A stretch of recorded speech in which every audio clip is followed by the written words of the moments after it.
So this is a remix or just an announcement that the show TNFro is reading is going on hiatus for at least, I don't know, maybe the next 5 to 6 weeks.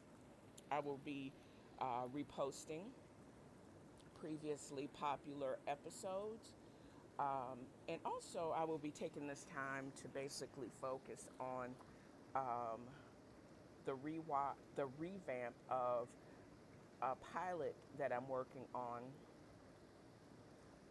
and basically reissuing it to several contests.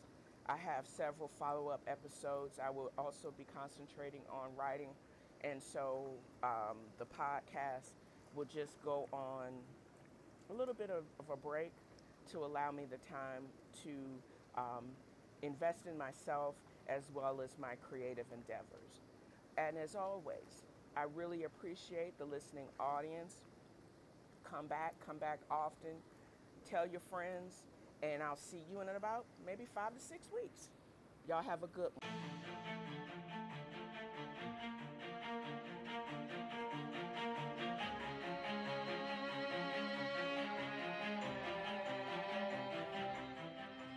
Space, the final frontier. The stories contained within this content are the after 5 p.m. and before 8 p.m. escapades of a middle-aged space nerd with a fro, continuing to talk about things that only interest me for bonus content. I will talk about space news, pop culture in space and shop talk, ramen, and break down the latest episode of Star Trek, whatever is coming out from the latest franchise. And also whatever is popping in my head. If you're up for this journey, just know that this is a metered, shade-laced opinion. If you don't agree, don't subscribe, but I hope you will. And thanks for the support.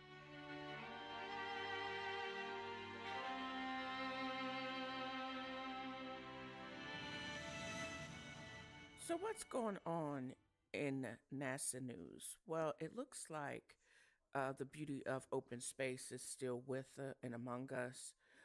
This is not really news or not new today, but there have been more images and discussions about Mars habitat being released. It just got to Al Jazeera. However, it had been 3D printed and released to the public back in March of 24th of 2023.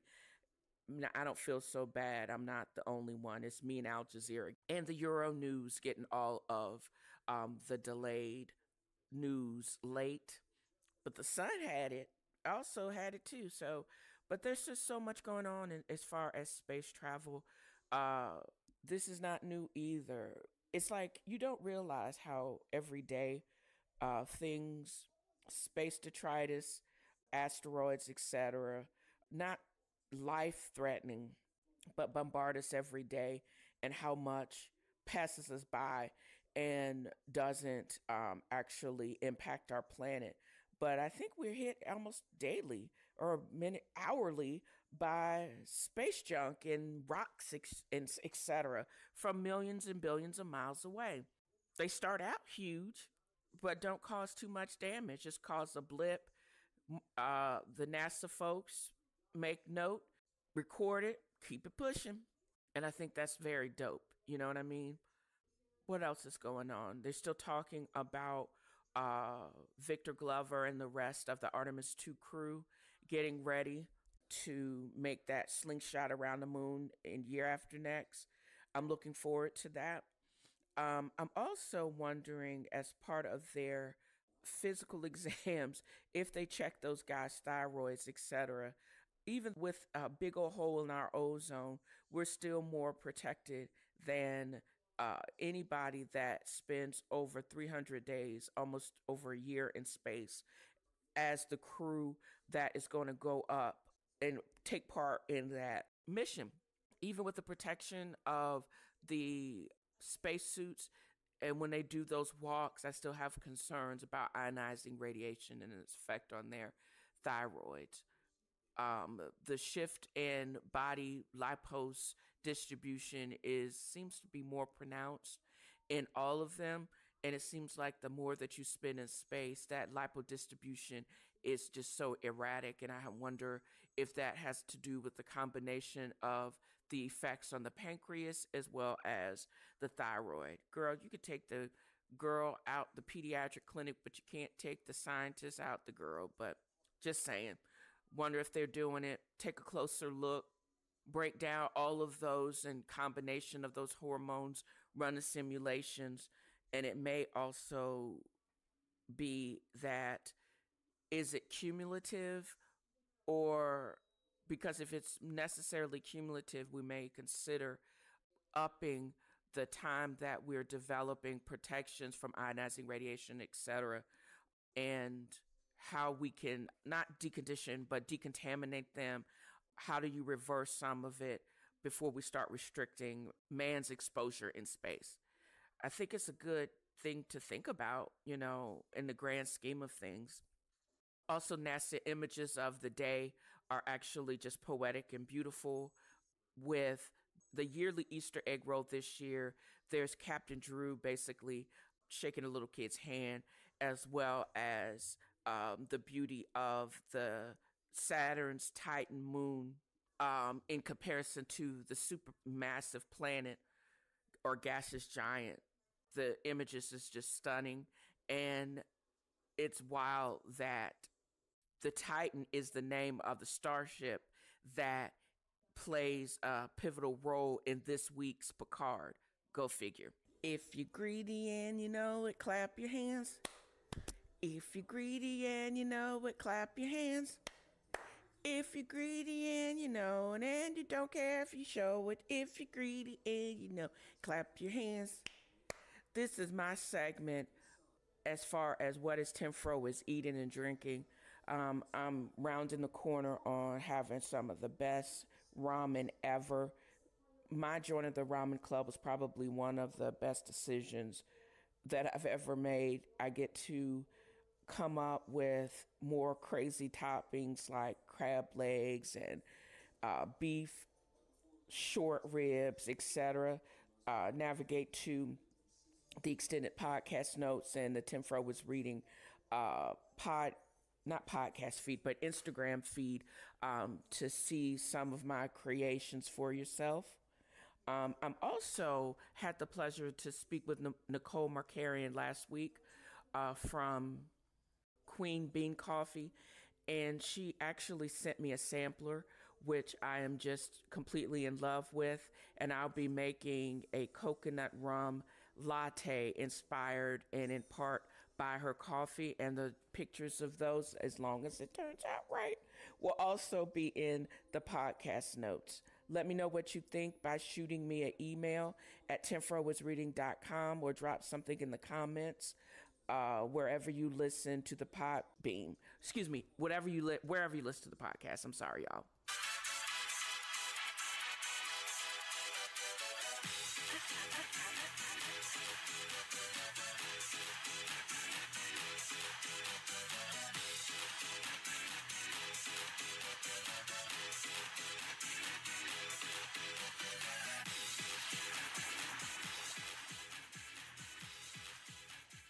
How many times have we heard that jam? Y'all ready for this? Jock jams.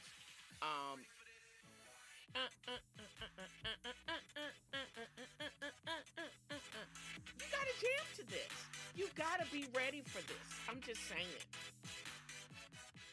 There's not a lot going on as far as Dallas Cowboy news. There's still some movement as far as free agency and some late signings that have gone on through the end of March. The NFL draft is coming up in a week, maybe a couple of weeks. It should be interesting, and it'll probably receive more fanfare than the WNBA draft. Fast forward to, I think, the NBA draft for males is just that. Also, while I was researching this show for the segment, I was finding out that the WNBA draft had already taken place right after the women's NCAA wrapped about a week ago. And then I was going through like the first round draft, looking for LSU players and including Angel Reese. Nothing on the first round. The second round, her teammates LaDasia Williams and Alexis Morris were both drafted. It looks like she will be going. What is this team called? And that's really sad. I have no idea who what these emblems stand for. Let's see. LaDasia Williams. If I click on them, will it bring up their team instead of all these other sponsored bull? Indiana Fever. If I actually click on, wow. If I actually click on the picture of the player, it'll actually bring it up underneath their name. So she's going with the Fever. That's not the same team. I don't believe that's not the same team as Brittany Griner. Who does Brittany Griner? Let me find this out.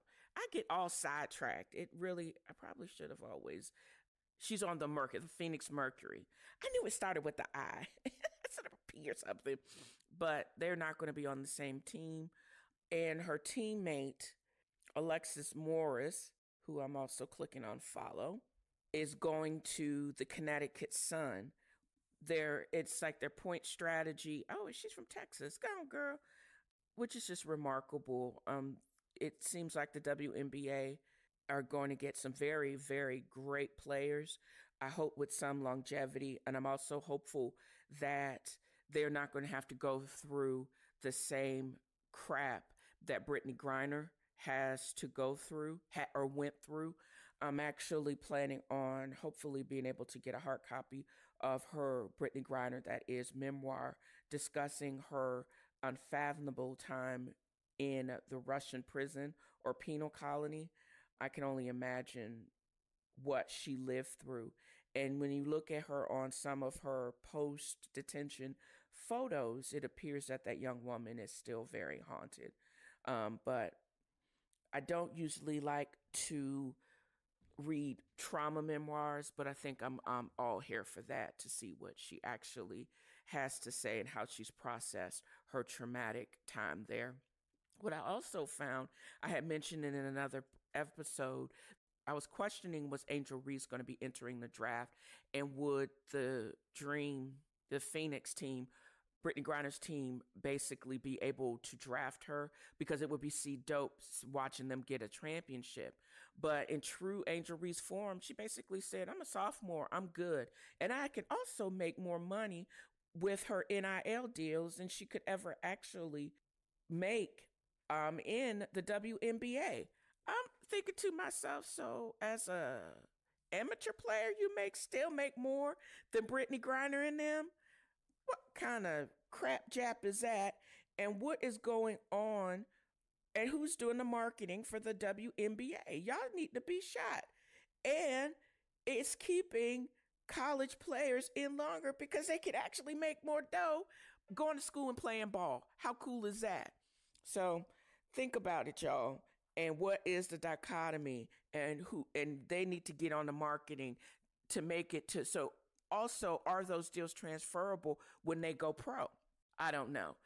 That can only mean greater, better things for the team, attracting better players.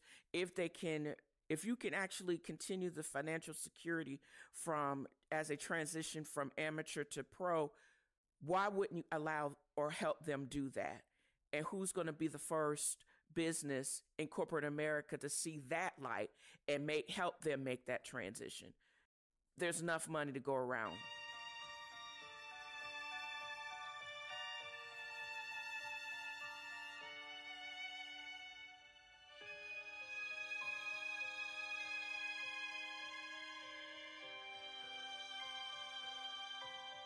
Vio Dance, evolution of Star Trek.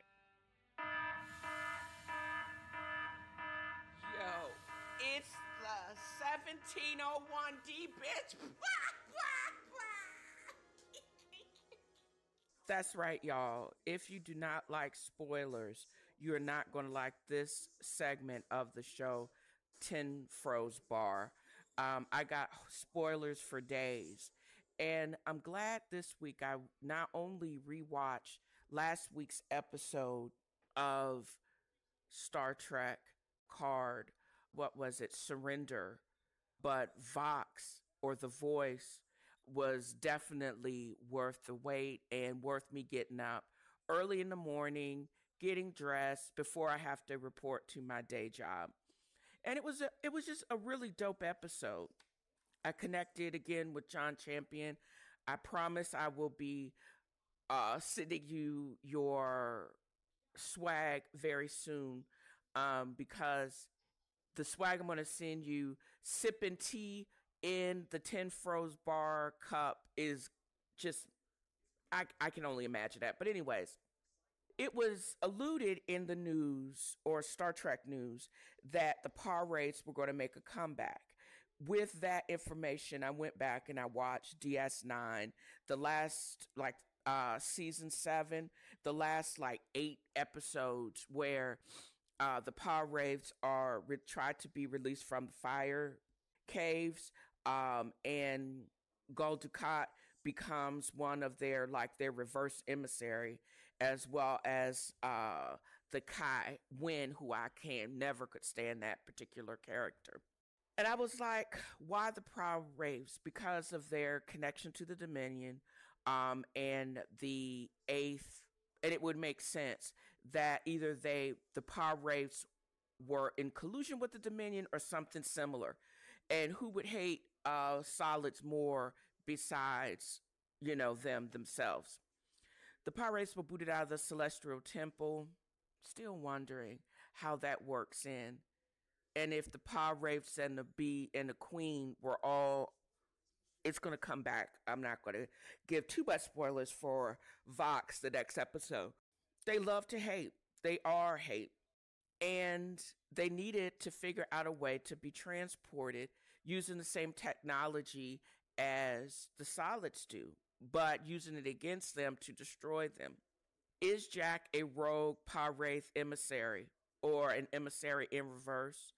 Could they be their means to control the rest of the collective, and that'll come back, or would it lead to their demise? They spread hate, chaos, and subjugation, and they have to get him back before Jack realizes what he is and whose he is, to basically not sever the link, but reestablish the link. The link and the collective and all of these things are going to become more evident in this next episode of Vox, but let me just get there. Data used Lord's arrogance and need for trophies to out and overwrite him and to basically become an integration. And now he's balanced out. It was great to watch the changing leader flushed out the airlock. That's a great one. And then she basically freezes and becomes destroyed. And then I was like, well, why is this all of this proximity race? Why do we need everybody? Truly, the reunion of the next gen has something to do with what happens next in Vox. It ain't the freaking race per se. It's because of the Borg, and that's where Vox picks up. And that's why I've screamed at the top of this segment about the 1701D. Synchronistic technology has become the beginning of the end of Starfleet and maybe of the Federation. Borg technology, it makes sense because now they're utilizing one of the fascination, the Borg technology. They basically, if we dial back some 30 some odd years, wow, no. But anyways, dial back some 35 odd years, Locutus or Jean-Luc Picard was kidnapped by the Borg. They made him into Locutus. He had the implants, most of them removed. He had some type of disease that Starfleet thought was one thing. It ended up being pretty advanced Borg technology. Basically, they wrote code, imprinted it into his DNA, and basically infused that into, and that became a part of Jack Crusher's DNA. And it did become activated until he was over 25, after, started when he was, before he started turning 25. Jack Crusher is a transmitter of sort. It's different than the cybernetic implants.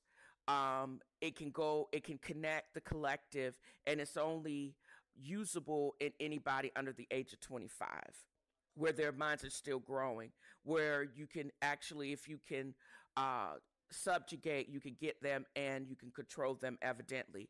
They implanted this into the transporters, so everybody that has gone through the transporters will now have this new code. Assimilation on crack. That is what is going on here. If it wasn't so diabolical, it would be really dope. And what also tricked me out is enough of the Borg technology has been removed from Seven, and also Locutus, or has been deactivated, that they can't hear her.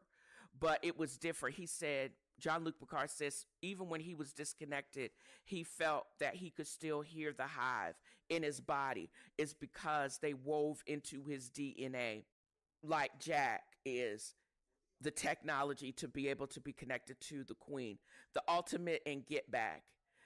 This is the pussy that grabbed back on an intergalactical sense, which is crazy. I don't think the Borg queen has a pussy, but oh well. Anyways, she has connections though. And the whole idea of collective and order required the assimilation using the Dominion to be able, because they were the run up to Frontier Day. The beginning of the Federation also was the day of the end of the Federation as we know it, and the ultimate in assimilation, and they used our technology against us. And I'm like, I'm in part of the Federation or Starfleet. Girl, too funny. Too freaking funny. But what it all required, why the next generation? They started where they begin on the 1701D. They call it analog, the most advanced technology on a starship, but it is not a part of the synchronistic technology. And the one mind thing, the hive, the swarm, all of that becomes activated after the switch and the Vox, basically, which Jack has become. And it was just so dope. I think the association with the Gamma Quadrant and the Dominion was great. They want for order and their ability to basically, change into any of the life forms. Their hate is what basically will lead to their downfall. The need for order and for connection, this synchronistic technology is so much more advanced. I don't think the Borg factor in. They allowed this to overtake the solids or humans, but the need also for the morality, feelings, I don't think the overwhelming need for a true human connection without pain, I don't think she's taken that into consideration. And I think the example is with the basically integration of lore and B4 into data. He is going to be the example of what is going to be probably either the downfall, or they're going to beat the Borg back for a minute. You have to be able to integrate even all of the gnarly parts. And you can't just go conquer, assimilate, take over, because that's not necessarily a human trait. It's Borg, but it's not human. And again, survival of a species within bounds. That's what I think the whole transition is. You can have a balance of technology as well as human industrialism, but you can't have one at the sacrifice of the other. You can integrate them, find a balance, and everything will thrive. The Borg way, and not necessarily all Federation, but they're going to have to learn to live together, but there's going to be strife first. And all in all, CGI, the action was dope. I'm sad that Shaw is not going to live to fight another day with Seven. I think Raph and Seven are going to get together. And this new and more deadly Borg, wow, I can't wait to see what happens next. We're up to episode 10. I think we're coming around to the finale. It's going to be a big, like, Gen Zer war, and I'm here for it all.